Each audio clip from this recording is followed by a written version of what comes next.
ដល់វគ្គដើរផ្សាររាត្រីនៅខាងរដ្ឋ Florida ទៀតហើយបងប្អូនផ្សាររាត្រីនេះគឺថាមានរាល់តែខែហ្នឹងបងប្អូនអើយប៉ុន្តែគ្រាន់ថាខ្ញុំនេះអត់សូវបានដើរទេយូរបានដើរម្ដងហើយលើកនេះដើរមករៀងឆ្ងាយទៀតនៅម្ដុំខាង Saint Pete ខ្ញុំនេះក៏មានផ្សាររាត្រីដែរប៉ុន្តែអត់ចូលទេមកចូលនៅឯផ្សាររាត្រីនៅខាងសារាសតាណាជីពីផ្ទះមកបែបជាប់ចិត្ត1ម៉ោងផ្សាររាត្រីនេះមិនមែនផ្សាររាត្រីរបស់អាកាំងទេបងប្អូនគឺផ្សាររាត្រីរបស់អាស៊ីយើងនឹងឯងដែលគេប្រជុំគ្នាលក់គេលក់ប្រភេទម្ហូប street food ដែលគេលក់ដូចនៅអាស៊ីយើងនៅស្រុកខ្មែរយើងអញ្ចឹងបងប្អូនគេយកមកប្រជុំគ្នាបោះមកតង់អញ្ចឹងទៅលក់ជុំគ្នាមានវៀតណាមមានថៃមានឡាវមានហ្វីលីពីនមានកូរ៉េ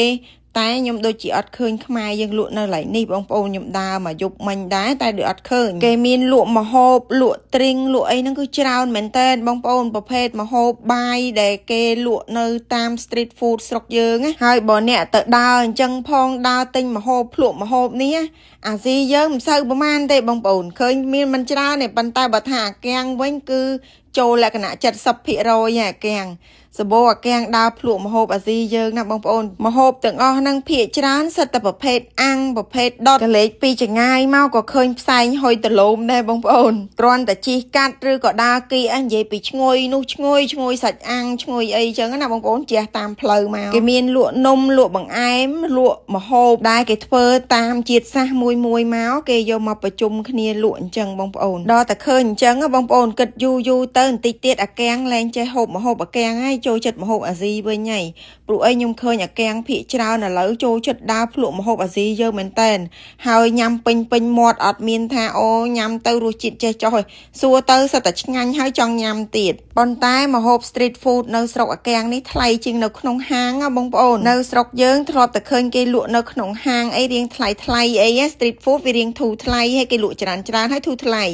តែមកនេះអត់ទេបងប្អូនទៅជាអាហារ street food ហ្នឹងថ្លៃមែនតើដោយសារតែផាកនេះมันជាធំអីណាទេបងប្អូនដល់ទៅពេលយើងទិញហើយអញ្ចឹងអង្គុយតាមបងតាមអីហ្នឹងអង្គុយញ៉ាំត្រៀបអ្នកដែលចូលចិត្តដើរភ្លក់ម្ហូបនេះម្ហូបនោះបោះសាសគេចាគឺមកកន្លែងនេះត្រូវហើយបងប្អូនព្រោះអីគេលក់គ្រប់ជាតិសាសជាពិសេសអាស៊ីយើងនឹងឯងគ្រប់ជាតិសាសគេមកប្រជុំគ្នាលក់អញ្ចឹងបងប្អូនចង់ដើរភ្លក់ម្ហូបថាសាសនេះរសជាតិម៉េចសាសនេះរសជាតិម៉េចហើយគេធ្វើម្ហូបម៉េចអីមកកន្លែងនេះមកអត់ខុសចិត្តទេហើយម្ហូបគេបើថាមើលទៅគឺតំណងចង់សាកតែម្ដងផ្សាររាត្រីកន្លែងនេះគឺគេបើក3ថ្ងៃបងប្អូនដើរតាំងពីថ្ងៃសុក្រមកម្លេះចាសុក្រសៅរ៍អាទិត្យចានៅសល់ថ្ងៃនេះមួយថ្ងៃទៀតគេបើកចាប់ពីម៉ោង2ពេលថ្ងៃយើងរហូតដល់ពាក់កណ្ដាលអាធ្រាត្របងប្អូនបានចង់ចាបងប្អូនណាគាត់ចង់ទៅឬក៏ចង់ទៅសាកម្ហូបនៅនឹងចា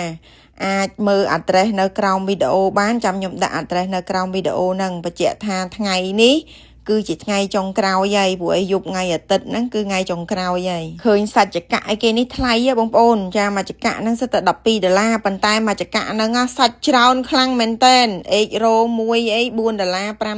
ប៉ុន្តែធំខ្លាំងណាគិតទៅនៅស្រុកអាកាំងនេះគេហូបសាច់ហូបរបស់ធំច្រើនណាបងប្អូនបើនៅអាស៊ីយើងវិញណា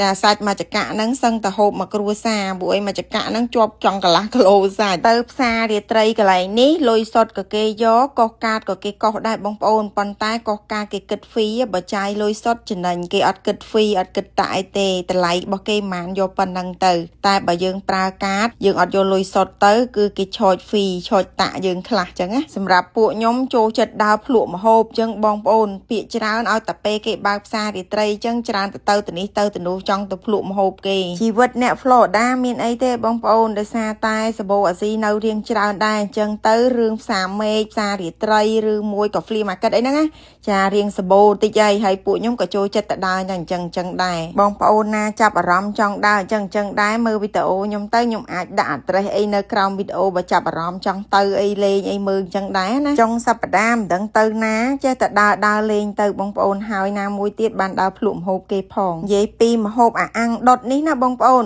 ចាមានគ្រប់ប្រទេសគេលក់អាំងដុតចឹងដូចគ្នាប៉ុន្តែរសជាតិអត់ដូចគ្នាទេរសជាតិរបស់កូរ៉េផ្សេងទៅរបស់ហ្វីលីពីនផ្សេងទៅរបស់ថៃផ្សេងទៅរបស់ឡាវផ្សេងទៅនិយាយទៅរសជាតិខុសគ្នាយើងចង់សាកបាន